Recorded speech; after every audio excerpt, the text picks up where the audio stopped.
Ranking of Kings.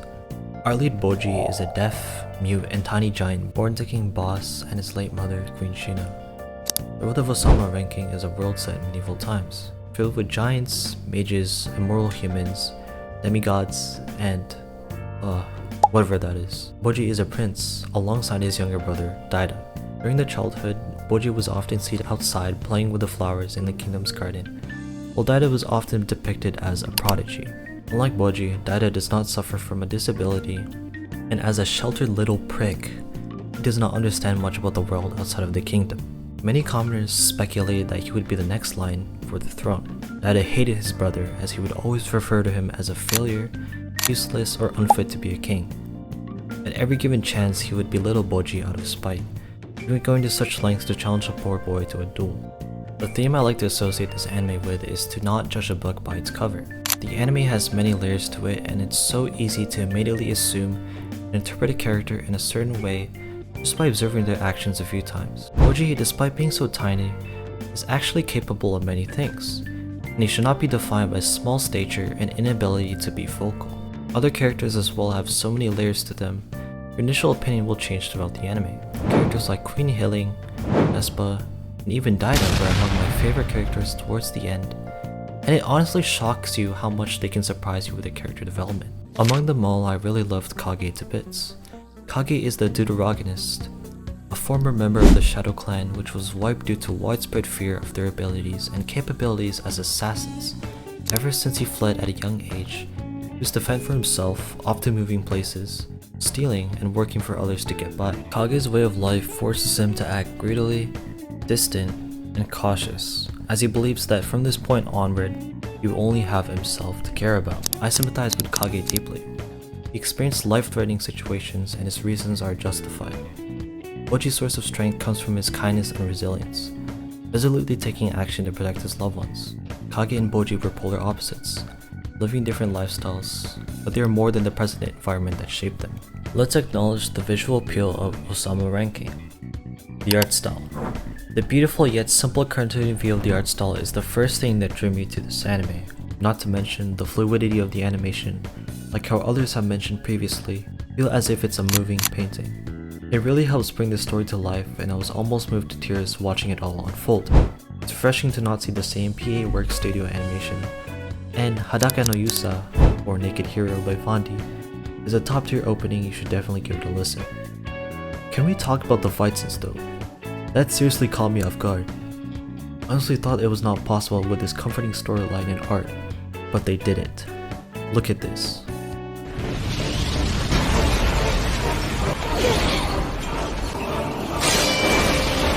Let's dive into Bojji's character and why I love him so much. As I mentioned before, he is very kind, resilient, and trends on with purpose, very befitting of a hero. His determination is awe-inspiring, no matter how much he's struggling. Whenever he's on the verge of tears or crying during all of it, I can't help but watch intensely because this kid is amazing. He just keeps going, and it's not like he gets an immediate power-up. He's failing, hardly able to do anything about the circumstance, but he gets right back up with a look of determination. Aura plus 1000. This might be a spoiler zone, so I'll try to keep it at a minimum. Bojji is actually pretty extroverted, but since he's deaf, not many can communicate with him, so the kingdom requires everyone to learn sign language, which is pretty neat.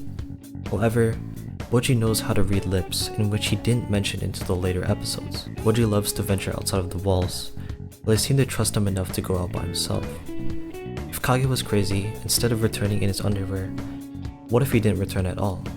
Nah, Bojji'd win. On a physical scale, Bojji is very good at dodging. Like, very, very good. Unlike other characters who rely on strength and power, Bojji apparently put all his agility stats to max, which made his fights all the more entertaining. Like, I didn't even care if he wasn't hurting the enemy. It was so fun to watch him weave and dodge every attack.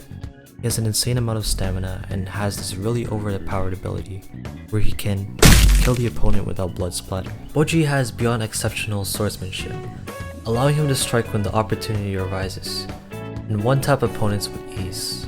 It's nuts. Plus 1000 aura, my king Bojji. Kage has a traumatic past. His mother protected him until her demise, and him fleeing to a nearby city with absolutely nothing to provide for himself. He learned how to be self-sufficient and cautious of people's intentions, knowing that he sticks out like a sore thumb and could easily be killed, as he is the last survivor of his clan. Upon meeting Bojji, Kage wanted to take advantage of him. Essentially, Kage was deviously licking the innocent Bojji and manipulating him to return every day to give him his belongings. This sparked a bit of curiosity for the trickster, since nobody he's ever encountered has generously given up their things to a stranger.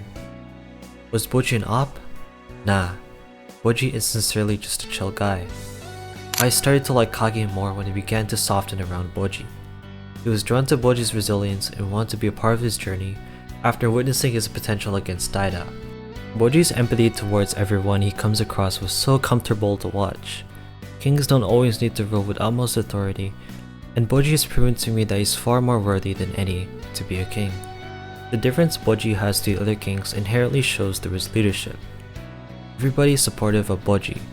Sure, they're worried and didn't expect much initially, but anytime Bojji accomplishes something, everyone praises him, and people like Domas and Desha are willing to invest their time and knowledge into making him stronger. They're all like one big community. After finishing this anime, I got too invested into the characters. I started watching clips on YouTube. Bojji really is that guy, pal. Bojji is him. He taught me to never undermine empathy and compassion, two traits that I tried to neglect growing up. I used to watch a lot of Naruto as a kid, and Bojji rekindled the essence of a character never giving up to reach their goals. An overused trope, but still very valuable. Kindness is not a sign of weakness. This anime taught me that showing empathy and valuing the people in your circle is very important for the long run. Relationships are beautiful, and I'm not explicitly stating only romantic relationships. Platonic, familial, and even romantic, the closer you are to that person shows how significant they mean to you.